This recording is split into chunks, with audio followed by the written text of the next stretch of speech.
আল্লাহর নবী পিপাসার্ত হয়ে এক ইহুদির বাড়িতে পানি পান করার জন্য গেল। তার সাথে ছিল আবু বকর সিদ্দিক রাদিয়াল্লাহু তাআলা আনহু।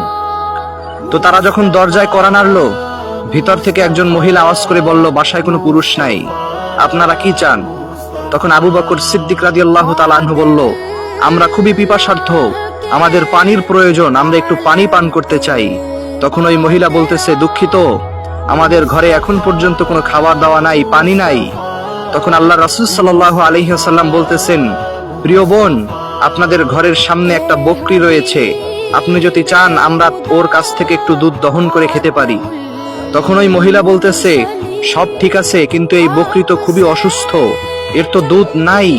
তখন রাসূলুল্লাহ সাল্লাল্লাহু আলাইহি ওয়াসাল্লাম বলতেছে, প্রিয় বোন, আপনি যদি অনুমতি দেন এইখান থেকে আমি দুধ দহন করতে পারি। তখন ইহুদি বলতেছে, আচ্ছা ঠিক আছে, দেখেন আপনারা কিরকম পারেন। তখন রাসূলুল্লাহ সাল্লাল্লাহু আলাইহি ওয়াসাল্লাম বিসমিল্লাহ বলে বকরির পিঠের উপরে যখন হাত চড়িয়ে দিলেন, সাথে সাথে বকরি অঝরেই দুধ দিতে শুরু করলো এবং বাটির পর বাটি দুধ দিয়ে ভরে ফেললেন। সবাই মিলে পানাহার করলেন।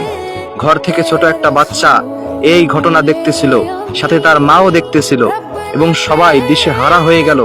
রাসূলুল্লাহ সাল্লাল্লাহু আলাইহি ওয়াসাল্লামের চেহারা দেখে পাগল হয়ে গেল এবং তারা যখন ঘর থেকে চলে গেল, তখন ওই ঘরের পুরুষ যিনি ঘরে চলে এসেছেন, তখন ওই নারী রাসূলুল্লাহ সাল্লাল্লাহু আলাইহি ওয়াসাল্লামের বর্ণনা দিয়ে তাকে গল্প শোনাইতেছে।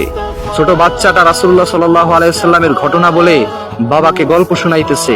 এমন করে প্রতিদিন তারা গল্প শোনাইতো। তারা জানতো না যে এই লোক কে ছিল। তারা নিজেরা তাদের ভালোবাসার স্থান থেকে একটা নাম দিয়ে দিল, মুবারক। এই মুবারক নামটা তারা বলে বলে সবার কাছে গল্প বলতো। একটা সময় এলাকার সবার কাছে এই গল্পটা বলা ছিল যে একজন এসেছেন, বকরির পিঠে হাত দেওয়ার সাথে সাথে অসুস্থ বকরি দুধ দেওয়া শুরু করেছে। এই ঘটনা ছড়িয়ে পড়লো গোটা মদিনার জমিনের মধ্যে। তো একদিন হযরতে আবু বকর সিদ্দিক রাদিয়াল্লাহু তাআলা আনহু বাজারের মধ্য দিয়ে হাঁটতেছেন। তৎক্ষণাৎ ওই ছোট বাচ্চাটা তার মায়ের সাথে বাজারে দিয়ে যাচ্ছে। ছোট বাচ্চাটা তার মাকে ডাক দিয়ে বলল, মা মা, ওই যে দেখো, আমাদের বাসায় যে মুবারক এসেছিল তার সাথে যে লোক এসেছিল তাকে দেখা যাচ্ছে। ছোট বাচ্চাটা আবু বকর সিদ্দিক রাদিয়াল্লাহু তাআলা আনহুকে বলতেছে, প্রিয় ভাই, আপনার সাথে আমাদের বাসায় সেদিন একজন এসেছিল, যিনি বকরির পিঠে হাত দেওয়ার সাথে সাথে অসুস্থ বকরি দুধ দেওয়া শুরু করেছিল। সেই লোকটাকে আমরা দেখতে চাই, সেই মুবারককে আমরা দেখতে চাই। তখন আবু বকর সিদ্দিক বলতেছে, তার নাম তো মুবারক না, তার নাম হচ্ছে মুহাম্মাদুর রাসূলুল্লাহ সাল্লাল্লাহু আলাইহি ওয়াসাল্লাম। তারা শুনে তারা পরিবার সহ মুহাম্মাদুর রাসূলুল্লাহ সাল্লাল্লাহু আলাইহি ওয়াসাল্লামের দরবারে চলে গেলেন।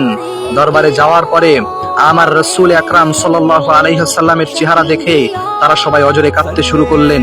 গোটা এলাকাবাসী তাদের পিছনে পিছনে এই গল্প শুনে চলে এসেছে এবং রাসূলুল্লাহ সাল্লাল্লাহু আলাইহি ওয়াসাল্লামকে ওই ছোট বাচ্চাটা এবং তার পরিবার, এলাকাবাসী সবাই বলতেছে, আপনি আর দেরি করবেন না, মেহেরবানি করে আপনার ধর্মের একজন মুসলমান হিসেবে আমাদেরকে আপনি কালিমা পড়িয়ে দেন, আপনার উম্মত হিসেবে আপনি আমাদেরকে কালিমা পড়ান।